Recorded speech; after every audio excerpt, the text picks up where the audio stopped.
Hello friends, स्वागत है आपका मेरे इस यूट्यूब चैनल पर। फ्रेंड्स, आज के इस वीडियो में आप लोग को बताने वाला हूं कि बिंदु किसको कहते हैं, रेखा किसको कहते हैं, ये सब चीज़ के बारे में। तो आप लोग इस वीडियो को अंत तक देखते रहिए, आप लोग को सारा चीज़ समझ में आ जाएगा कि बिंदु किसको कहेंगे, रेखा किसको कहेंगे, रेखा खंड किसको कहेंगे और कोण किसको कहेंगे। ठीक है, तो चलिए वीडियो को स्टार्ट करते हैं। तो देखिए, सबसे पहले क्या है बिंदु। बिंदु हम लोग किसको कहेंगे? वैसी आकृति जिसका लंबाई चौड़ाई या मोटाई नहीं होता है उससे बिंदु कहते हैं। यानी वैसा आकृति जिसका लंबाई चौड़ाई या फिर मोटाई कुछ भी नहीं होगा उसको हम लोग बिंदु कहेंगे। जैसे एक सफ़ेद पन्ना पर आप अगर किसी पेन को रखते हैं तो वहाँ पर एक बिंदु बनता है। ठीक है, और इसका न तो लंबाई होता है, न तो चौड़ाई और न तो मोटाई, यानी कोई भी चीज़ नहीं रहेगा, उसको हम लोग क्या कहेंगे? उसको हम लोग बिंदु कहेंगे। ठीक है, अब आप लोग को समझ में आ गया होगा कि बिंदु किसको कहते हैं। तो चलिए अब हम लोग समझते हैं कि रेखा किसको कहते हैं। तो देखिए, रेखा किसको कहते हैं? अनंत लंबाई वाली वह आकृति जिसका चौड़ाई और मोटाई नहीं होता है उसे रेखा कहते हैं। अनंत लंबाई वाली, लंबाई का मतलब अनंत। जैसे यह एक रेखा है, ठीक है, इसका जो लंबाई है यह अनंत है। अनंत का मतलब होता है कि यह लाइन जो है इधर अभी और बढ़ते रहेगा और उधर भी बढ़ते रहेगा, यानी इसका अंत जो है कभी भी नहीं होगा। तो हम लोग इसे रेखा कहेंगे। क्या कहेंगे? रेखा। और चौड़ाई और मोटाई नहीं होना चाहिए, केवल लंबाई। ठीक है, यह बात को आपको याद रखना है। तो आप लोग रेखा को भी समझ गए होंगे। तो चलिए अब हम लोग समझते हैं कि रेखा खंड किसको कहते हैं। रेखा का वह बिंदु जिसमें दो अंत बिंदु हो उसे रेखाखंड कहते हैं। जैसे देखिए, ऐसे एक लाइन है, ठीक है, और यहाँ पर मान लीजिए कि दिया हुआ है P और यहाँ पर दिया हुआ है क्यूब। ठीक है, यानी P और क्यूब दिया हुआ है, तो आपको समझना है कि यह रेखा जो है दोनों पॉइंट का अंत हो चुका है। ठीक है, यहाँ पर क्या था? रेखा का वह बिंदु जिसमें दो अंत बिंदु हो, यानी एक बिंदु P है और एक बिंदु क्या है? Q, यानी यह दोनों जो है अंत है। तो हम लोग कहेंगे ऐसे रेखा को यह एक रेखा खंड है। ठीक है, यानी रेखा का यह एक टुकड़ा है, अब यह आगे नहीं बढ़ेगा। ठीक है, आप लोग इसे भी समझ गए होंगे। तो चलिए अब हम लोग समझते हैं कि कोण किसे कहते हैं। जब एक बिंदु पर दो या दो से अधिक सरल रेखा मिलती है तो कोण का निर्माण होता है। कोण 9 प्रकार के होते हैं। ठीक है, सबसे पहले हम लोग जानते हैं कि कोण किसको कहेंगे। ठीक है, जब एक बिंदु पर दो या दो से अधिक सरल रेखा मिलती है, यानी देखिए कोई एक बिंदु है, ठीक है, और इससे एक रेखा इधर गया है और इसी बिंदु से एक रेखा इधर गया है, यानी एक ही बिंदु पर दो या दो से अधिक सरल रेखा मिलती है। ठीक है, दो भी हो सकता है या फिर इससे ज़्यादा भी हो सकता है। ठीक है, और इसके बीच में जो बनेगा, ठीक है, यहाँ पर इसको हम लोग क्या कहेंगे? इसको हम लोग कोण कहेंगे। यह बात को आपको याद रखना है। ठीक है, अब हम लोग समझते हैं कि कोण 9 प्रकार का होता है।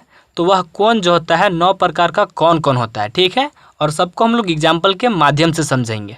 तो देखिए, 9 कोण कुछ इस प्रकार से होते हैं। सबसे पहला कोण जो होता है वो होता है शून्य कोण। ठीक है, दूसरा कोण जो होता है वो होता है न्यून कोण, तीसरा कोण जो होता है वह होता है समकोण, चौथा कोण अधिक कोण, पांचवा ऋजु कोण, छठा बृहत कोण, सातवां संपूर्ण कोण, आठवां पूरक कोण और नौवां संपूरक कोण। तो चलिए हम लोग सबको एक एक एग्जाम्पल्स के माध्यम से समझते हैं। सबसे पहले हम लोग समझते हैं शून्य कोण किसको कहेंगे। ठीक है, मान लीजिए कि एक बिंदु है और इससे एक लाइन जो है यहाँ पर आया है। मान लीजिए कोई भी एक लाइन है A, ठीक है, और इसी लाइन पर एक और भी लाइन गया है, मान लीजिए B। ठीक है, तो देखिए इसके बीच में कोई भी कोण नहीं बन रहा है। ठीक है, अगर कोई भी कोण नहीं बनेगा तो उसको हम लोग कहेंगे कि वह शून्य कोण है। क्या कहेंगे? शून्य कोण। अब चलिए हम लोग समझते हैं कि न्यून कोण किसको कहेंगे।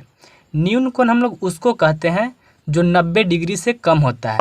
यानी देखिए कैसा कोण को, अगर मान लीजिए कि इस तरह का एक लाइन है, ठीक है, और 90 डिग्री का कोण कब होता है? जब एक सीधा लाइन होता है, लेकिन 90 डिग्री से कम रहेगा तब हम उस कोण को क्या कहेंगे? उस कोण को कहेंगे कि वह एक न्यून कोण है। चलिए अब हम लोग समझते हैं कि समकोण किसको कहते हैं। तो समकोण देखिए क्या होता है। समकोण वह कोण को कहते हैं जो कोण 90 डिग्री का होता है, और 90 डिग्री का कब होता है? जब एक सीधा लाइन इस पर होता है। ठीक है, इसको कहते हैं हम लोग समकोण। तो चलिए अब हम लोग समझते हैं अधिक कोण किसको कहेंगे। ठीक है, अधिक कोण हम लोग उसको कहते हैं जो 90 डिग्री से ज़्यादा होता है। ठीक है, 90 डिग्री का कब होगा, जब इस पर सीधा लाइन होगा।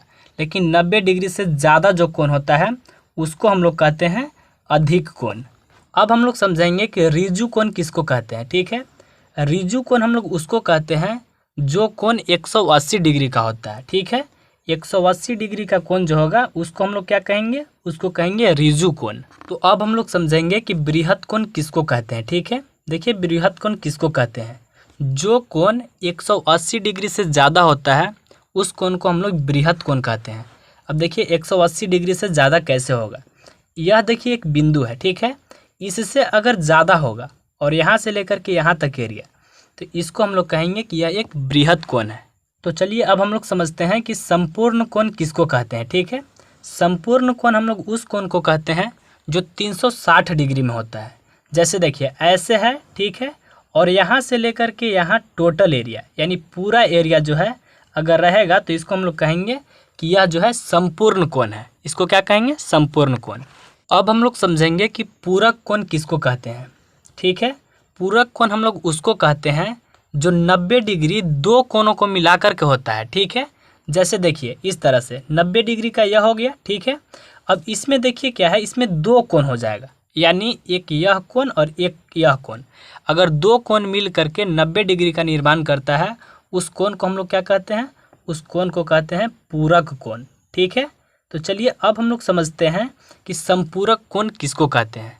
संपूरक कोण हम लोग उसे कहते हैं जो 180 डिग्री में दो या दो से अधिक कोण मिल करके 180 डिग्री बनाता है, तो हम लोग कहेंगे वैसे कोण को संपूरक कोण। जैसे मान लीजिए कि एक यहाँ पर लाइन है। ठीक है, यह एक कोण बन गया और यह एक कोण बन गया, यह दोनों को मिलाने के बाद 180 डिग्री बन जाएगा। ठीक है, तो ऐसे कोण को हम लोग कहते हैं संपूरक कोण। ठीक है, यह होता है हमारा 9 कोण। अब चलिए हम लोग एक एक को बारी बारी से समझ लेते हैं।